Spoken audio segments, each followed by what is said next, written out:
Well, we're getting very close to the end of the semester here. Just a couple of videos left for you to watch, for me to record. I start the semester off recording these videos, and I get into a groove of recording these things. At some point I look down and I go, gosh, we're almost at the end. And well, we're at that point right now. We're talking in this video about the second part of chapter 11. You probably have just watched the first part of chapter 11 in the last day or so, maybe even early today. It's from a real-time perspective for me, it's been several days since I recorded that one.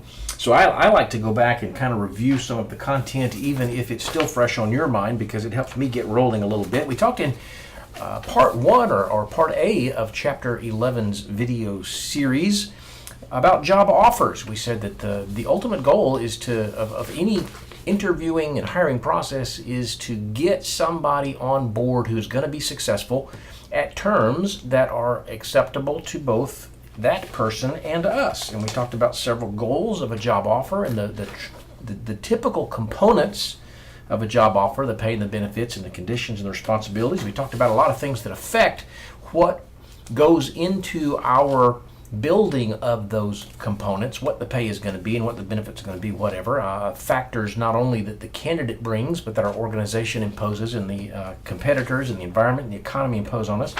And we concluded the lesson talking about general philosophies or approaches that we as an organization can have towards our compensation package philosophy, about how we can intentionally offer below what the market pays, or we can intentionally offer above what the market pays. We can intentionally match the market, or we can just go in saying, hey, this is what it is. So that's what we talked about leading into this particular lesson. All of that in part A being the environment in which we put together a contract and the purpose that we do that. And in chapter 11B in this video, we're going to look at actually the contract itself. And when you get to that point in your career, some of you may already be there working in jobs where you have contracts that either are multi-year contracts or that get renewed from year to year. If you're fortunate enough to go into Major League Baseball, you'll have a contract for 5 years or something like that. If you go into teaching, it's a year-to-year contract, and it's pretty much the same every year. And in a lot of cases, there's some security to it. You know that this is only for a year, but more than likely, unless you really mess something up, there's going to be another one that looks an awful lot like it with a different number on it this time next year. That's the situation that I'm in, and generally in the next couple of months or so, I will be getting my contract for next year. It's a one-page document that I sign and send back.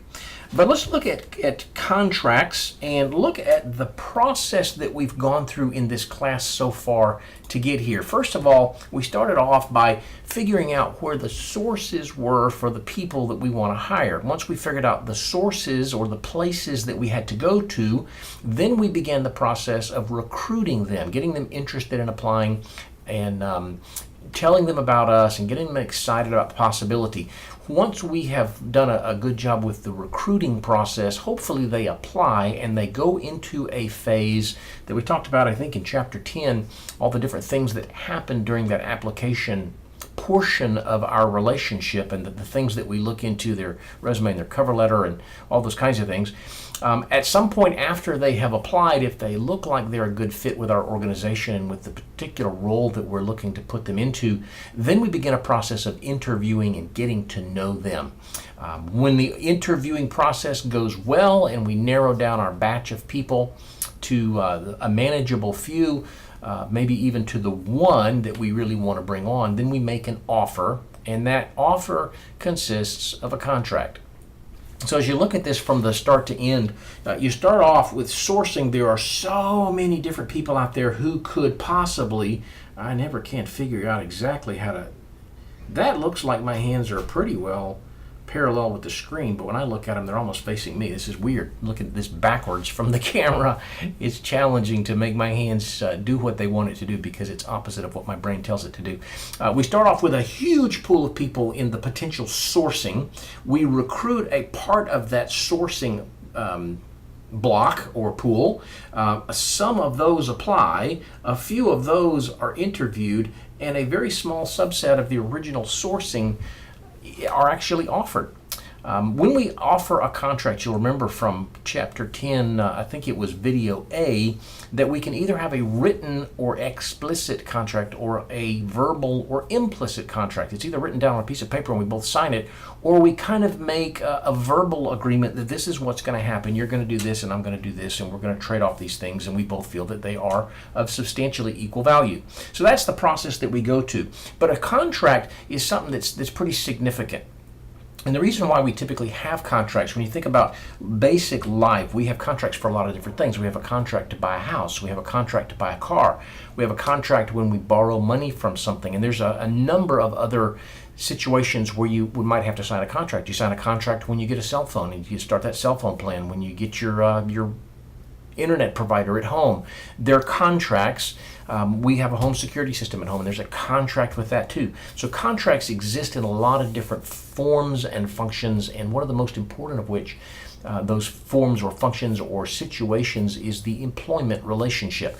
The reason we have a contract is because we recognize on both sides of this that there is the possibility for the other side of this not to do what we think is fair.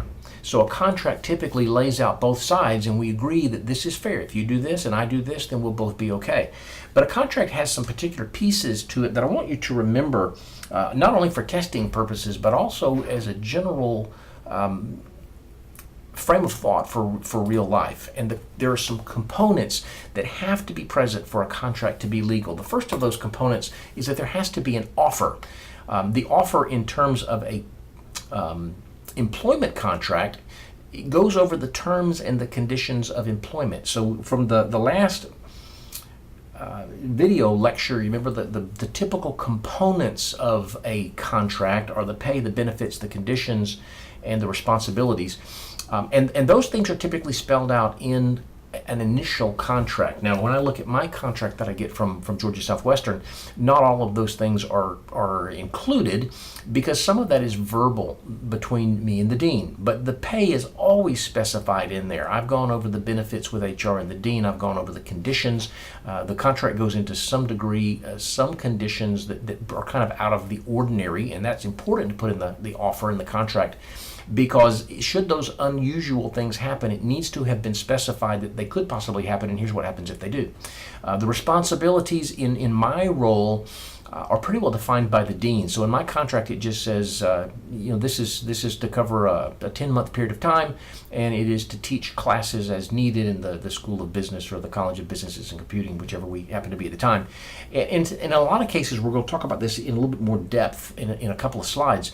We will even put into the contract offer section things related to termination, and more specifically, under what circumstances could your job be terminated? Could your employment with us be terminated? What might be some examples, or what the process may be, and whatever. And generally speaking, too, in the offer, there's typically some sort of a deadline for accepting. So it's not like we, the organization, say, hey, we're willing to pay you $200,000, go think about it for a while and come back next year or 2 years from now. Typically it's going to say this offer expires. I don't know what the wording might be different from contract to contract, but basically the idea is this offer is valid through Tuesday of next week at noon. And if you don't tell us yes by then, we assume the answer is no. We're not going to assume yes. You have to actually tell us yes. So there has to be an offer, and there's no contract if there hasn't been an offer made. The second piece that makes a contract legal is that there is acceptance. And keep in mind here that it has to be on the terms accepted. If there are any terms that we don't like, we don't accept the contract. It's all or nothing. So if there are pieces of it we don't like the pay, we renegotiate, or we barter back and forth a little bit, or bargain a little bit. If we don't like the benefits, we typically don't sign a contract if there are pieces of it we don't like. And you will come to understand, those of you who have not yet bought a house, those of you who have will understand this, but typically when you have an opportunity to buy a house, there is a contract. And the seller and the buyer kind of get together through their intermediaries, the real estate agents, and the selling real estate agent. It's been a while since I bought a house. I think this is the way it worked. One of the two presents an offer to the other, and it has all the terms laid out. And typically the case is with I think it's the buyer actually does this in the home experience. The buyer wants to buy the house, and they get their, my wife and I got our real estate agent to draw up a contract, and it said, this is what we're willing to offer you, and we want you to leave the drapes, and we want you to cut the grass before you go, and whatnot. And they send it over to the seller, and the seller reads over it, and they either accept it as it is written on that contract and everything's done, or they say, you know what, I don't really like this price, or no, I am not going to put a new roof on there. And they'll draw lines through things, and they'll write in things, and they'll send it back. And so it goes back and forth. Acceptance does not occur until there is a point in time where both parties agree to whatever is written there. And it may be version 3 or version 12. It could be version 1. But for a contract to be legal, there has to be a clearly stated offer. There has to be a clearly stated acceptance on whatever terms exist on that version of the document. And then there has to be consideration. So remember from this particular slide going forward for test purposes and for real life, an offer, an acceptance, and consideration. Consideration is the concept that each party has put something into this in good faith. So there's a trade-off. There's got to be equally invested actions on both parts.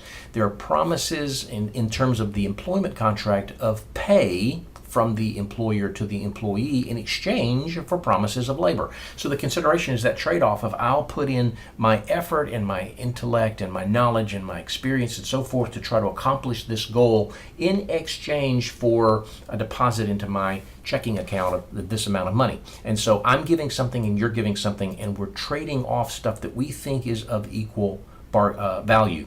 There are things that we typically bargain for. We bargain for the responsibilities on behalf of the organization. From the perspective of the employee, we bargain for that rate of pay or those benefits or those 3 weeks off or whatever it is.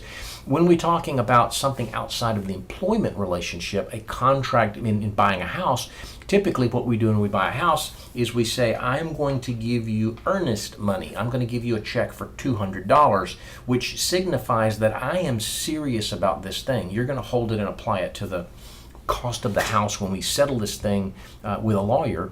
But I want you to know that I'm serious. And because I'm giving you this check for $200 in good faith, you're not going to turn around and show this house to somebody else hoping to get a check for $250 or to sell it for $1,000 more. At that point, when we have consideration in buying the house, I'm putting in a check for $200 for you to hold. You're promising me that you're not going to show it to anybody else. Then we have consideration. We both put something into it to say we're both serious. I remember a time when my older brother, had a really nice muscle type car, a Firebird or something like that, and he was trying to sell the thing. And somebody came along and offered him what he was asking for it, and he said, great. And they had this understanding. The guy gave him a down payment or something like that, and went his way. He said, I'm going to go to my bank, I'm going to get all the money, I'm going to get everything we need to get this thing done. And it's going to take me a day or two, whatever. And it seems, as I remember the story, that maybe the next day somebody came up and said, I'm really interested in your car. And he said, well, I made a commitment to sell it yesterday. And the guy said, I'll pay you double whatever he's given you. And while that's tempting to go with double, that's more than he'd even asked for it. He said, no, I made a commitment to the guy yesterday, and thank you very much, but I'm going to honor the commitment I made yesterday. We might have a problem later if he had sold that car on the second day for twice the amount of money, because all of the components were there for legality, even though they didn't have a signed contract. There was an offer made. There was by the individual who was buying it. There was an acceptance by my brother, and there was consideration. The guy actually handed him a check, said, here's a part of it, hold on to it. All three pieces of legality were there. So my brother, would have been in some big trouble if he'd actually sold it to somebody else. Now, what would be the outcome? I don't know.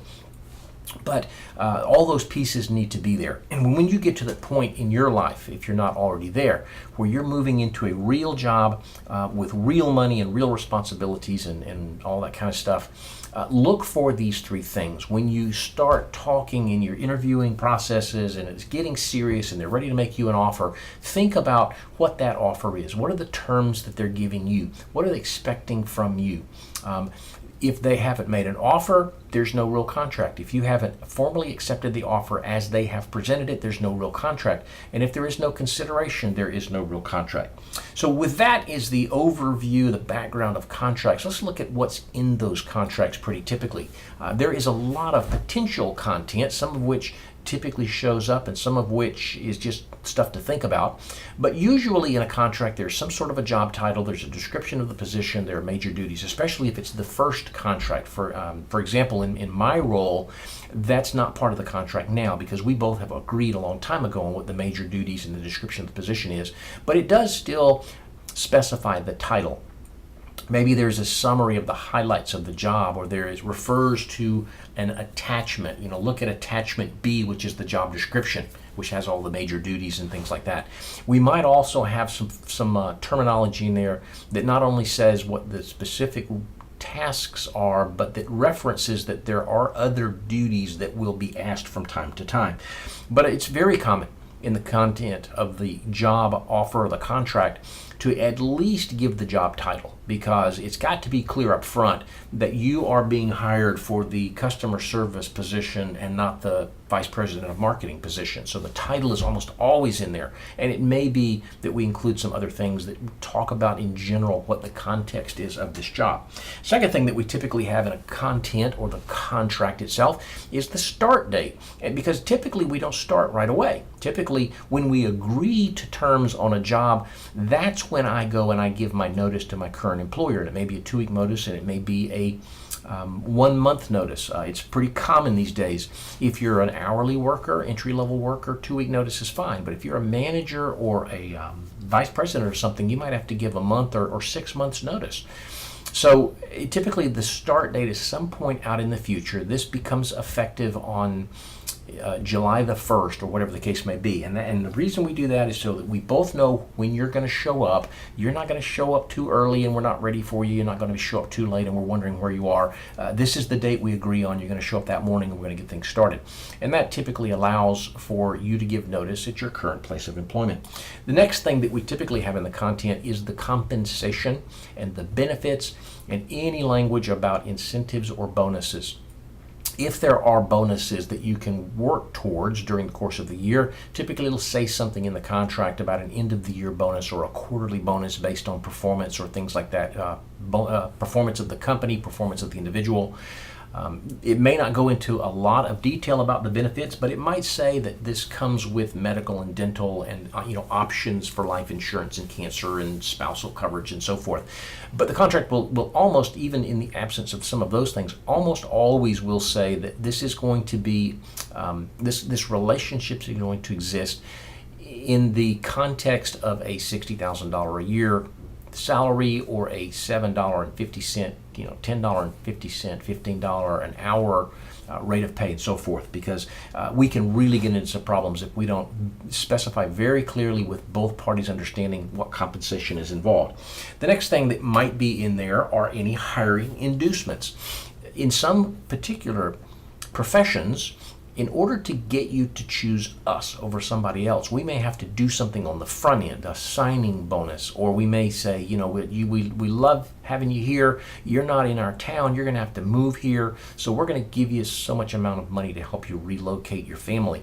So in the sports world, when you get drafted out of college or high school in baseball, there is a signing bonus. And depending on where you are, first round pick, you might get $5 million signing bonus. You might get several $100,000 if you're further along the line.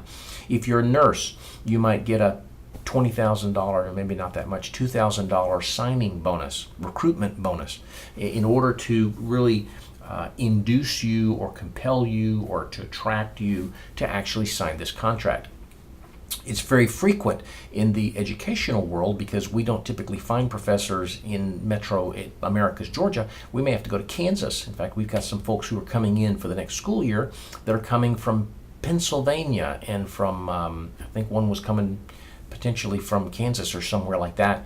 And in order to make it attractive to them to come here, Dr. Wilson has to say, we'll give you $5,000 or whatever the number is to help you with your moving expenses, to get everything packed up, to have a van bring it down. You're on your own as far as renting or buying a house, but we'll help you get your stuff here. So relocation bonuses and things like that. Next part of the content is typically something that is deferring to or describing what the process is to accept. And typically it says that this contract is agreed to as is, and it is binding as is. And again, we go back to the early part of this lecture where you accept it the way it's written or you reject it completely. You don't say, I'll take these 3 pieces and I'll sign it on the promise that we'll change those 4. No, we change those 4 before I sign it. And we get to a point where both of us agree on everything in the document, whether it's 1 page or 40 pages.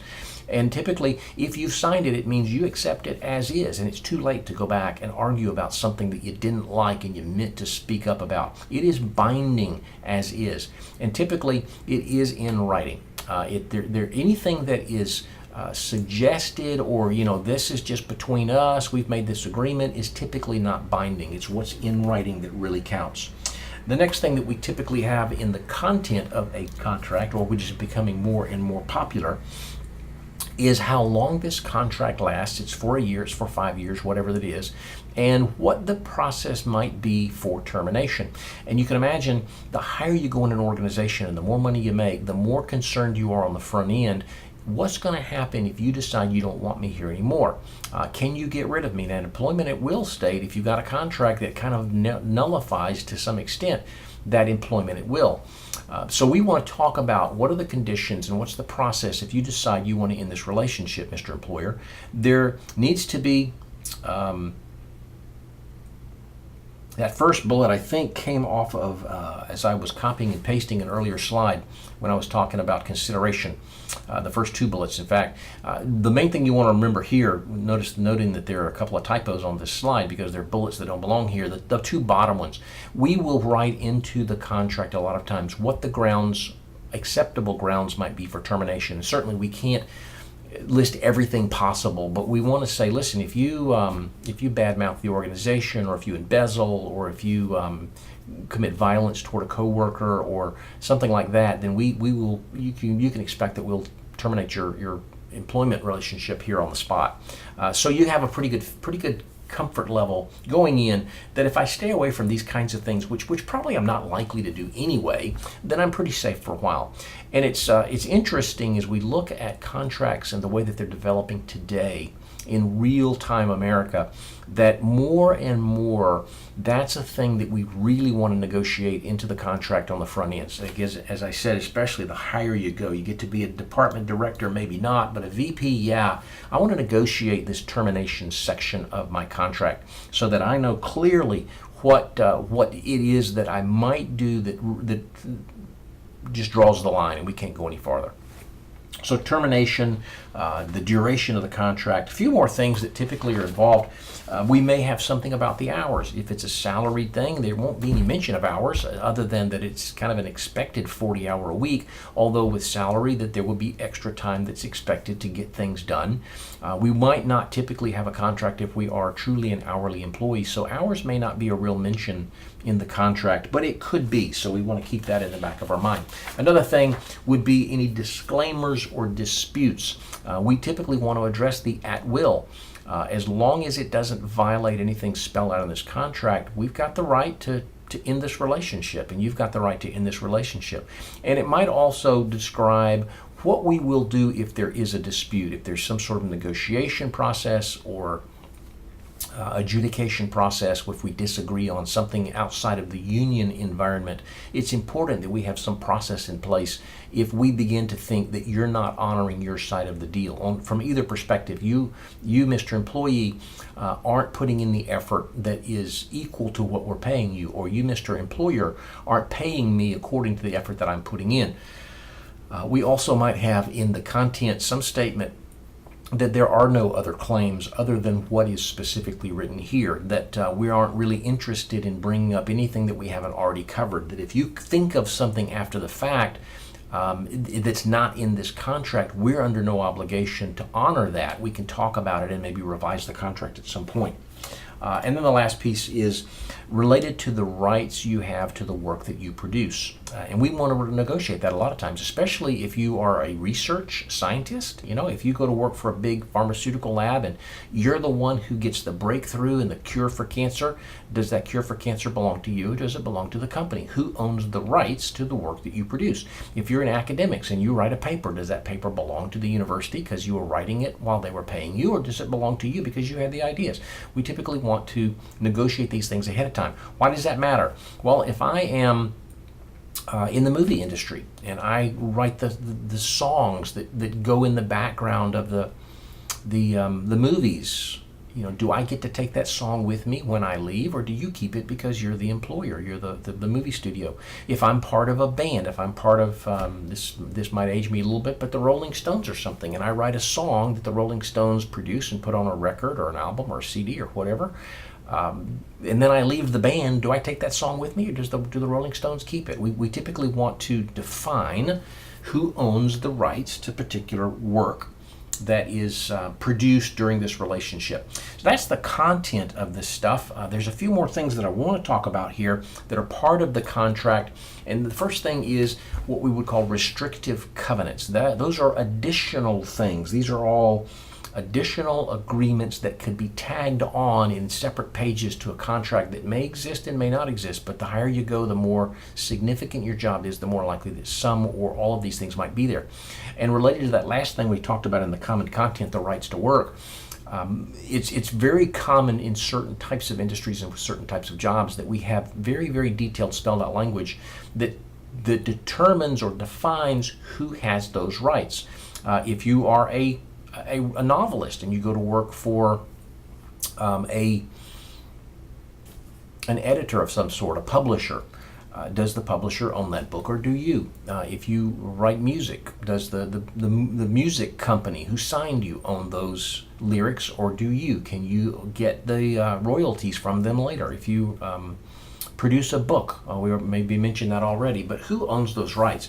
If you come up with, if you're the one who came up with the Post-it note, do you own that concept or does the company that paid you own that? We typically will negotiate those things, and there'll be a lengthy document, several paragraphs, a couple of pages, who knows, that really defines who owns what. Second kind of restrictive covenant is a non-disclosure agreement. And typically that is in very sensitive positions, like maybe the government, or you can imagine the people at Coca-Cola who know the secret formula. The non-disclosure agreement basically says you're going to know some things as part of your employment relationship here that are very, very important to us and that we don't want everybody knowing. And when that time comes for you to leave, you retire, we have to fire you, you decide to quit, you promise not to tell anybody this stuff. You can imagine that if one of those people who knows the secret formula at Coke went out and made that public, you know, they could sell that formula for multiple millions of dollars. Who wouldn't want the secret formula Coca-Cola? So the folks who know that formula, and my dad, who worked at Coca-Cola for 35 years, told me regularly that at any point in time on today's date, there are like 4 people total in the world of 6 billion people who know all of the pieces to that formula. And those folks are under some massive, massive non-disclosure agreements. There are significant repercussions that are enforceable by law if any of those 4 people tell what they know. So non-disclosure agreements, I'm not going to share any of the trade secrets. Anybody who works with the government, non-disclosure, I'm not going to share national secrets or defense strategies or things like that. The third type of restrictive covenant is a non-compete clause. This one's kind of tricky because what it's trying to say is that you're not going to come here and build a relationship with customers and then leave and take those customers with you. You're not going to compete against us directly when you leave. And that's tough because it makes sense from the employer standpoint. If you come to work for us and you're cutting hair or you're selling insurance, it's not fair to us to train you and to help you build a client base and then you to go down the street to the competitor and say to all your customers, y'all come over here and y'all join me over here because you like me. That's not fair to the people who hired you, who built that relationship with you. So we as an employer want to say that if you leave us, you're not going to compete with us head to head. But that's hard to enforce in courts because you as the employee have a right to live. You have a right to take care of your needs. So when we try to do non-compete clauses, courts typically say they've got to be reasonable. We can say you can't open up a competing insurance agency or go to work for another insurance agent within 50 miles of us, but you can at 50 miles and 2 feet of us, because we need a little buffer zone. It's not reasonable that you never do insurance again, because if you go 50 miles away, you're not trying to get the same customers. We might say that you can't sell insurance in Americus, Georgia for a 2-year period, and after that you can. That's reasonable. It's not reasonable to say you can never sell insurance again. So if we have non-compete clauses, typically they are limited in geographic scope, they're limited in time scope, maybe they're limited in detail scope. So you might be able to work with insurance but not sell policies. So non-compete clauses that are pretty typical, but they can be hard to enforce if they're too generic, so we have to get very specific. And then non-solicitation agreements basically says that you're not going to come back to our customers and try to take them away from us if you go to work somewhere else. There's a little bit of similarity between non-compete and non-solicitation. Just understand that there are some things that we will try to put into a contract as the employer or the organization to protect us in the long term, especially if we have a really good person who might get picked off by a competitor. Last couple of ideas, some negotiable things, some non-negotiable things. We can negotiate salary and bonuses. We can negotiate relocation expenses. There are some things that are not negotiable, and it's not part of this slide, but understand as you're going in either as the employer, as the employee, there are some things that shouldn't bother us. It shouldn't surprise us if the other side wants to negotiate a little bit, because courts typically say we both need to have a say-so and we both need to feel good about these things. The last slide that we have in this lesson, as we're looking at the time and we're right at about 30 minutes already, is what happens when we close the deal. And I think I'm going to need to take this thing and drag it if I can. Whoops. There we go. Pull it this way so you can see the whole slide. Boom. If the candidate accepts the offer, what we really want to do as an organization is to begin immediately reinforcing the company. Man, you've made a great decision. You're going to love it here.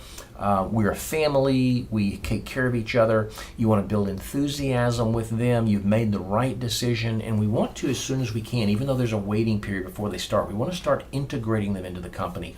We want you to come and meet some of our folks. No work-related stuff, but come and have lunch with us and let us kind of get to know you a little bit.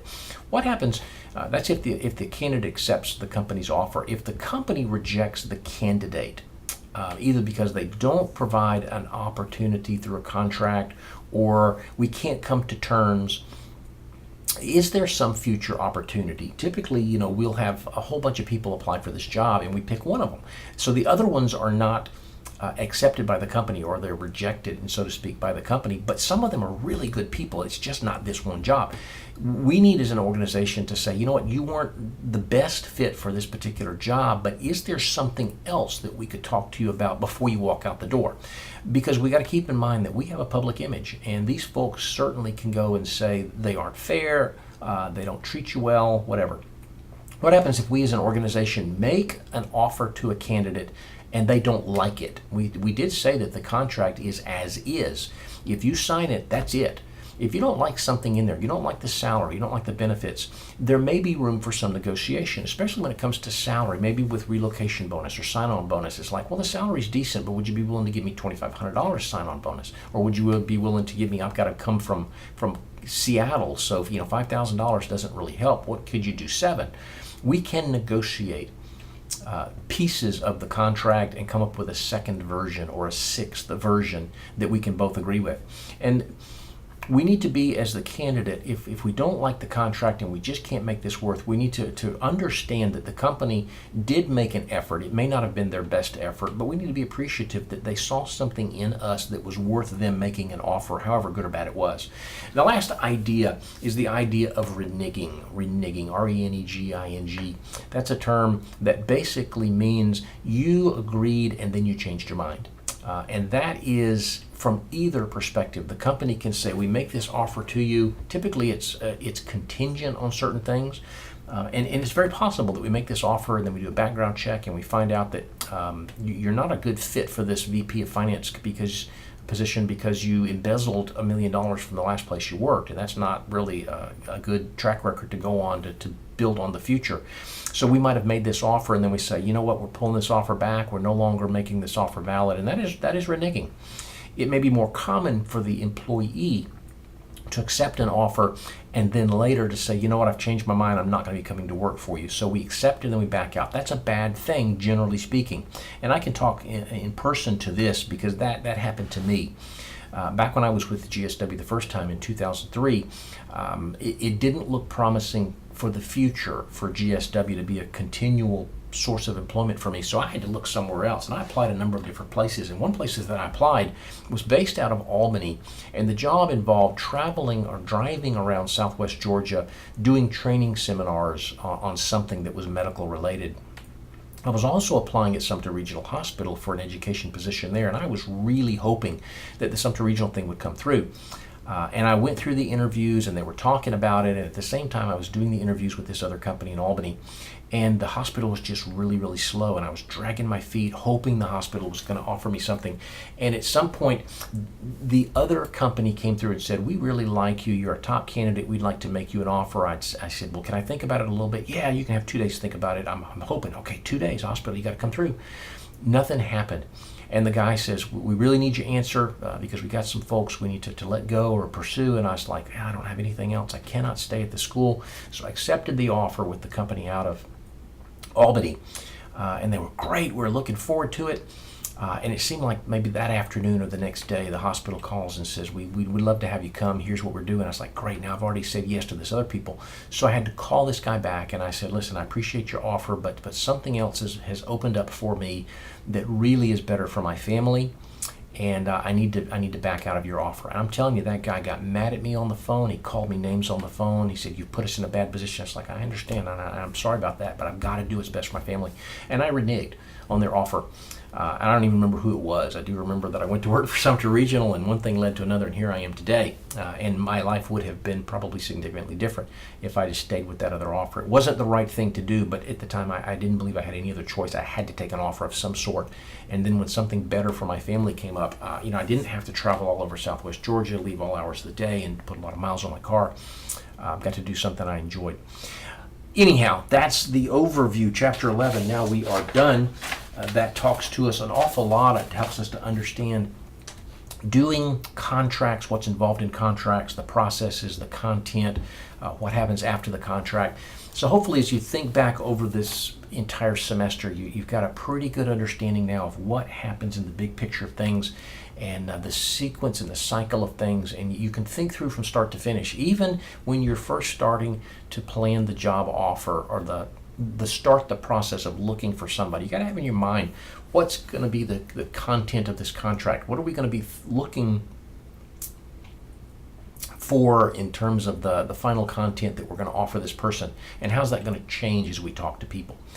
Because the earlier you think about the end, the more concrete it is when you get there. That may be a good deep thought to end this session on. For now, we will close things off. There's still a few more videos left before you finish your class, but again, hopefully you've gotten a real good idea of this process of hiring people through the course of this class, and you're ready to step out into the real world or make some adjustments to the already real world that you're in to do a little bit better job of this. That's it for now. We'll see you again really soon.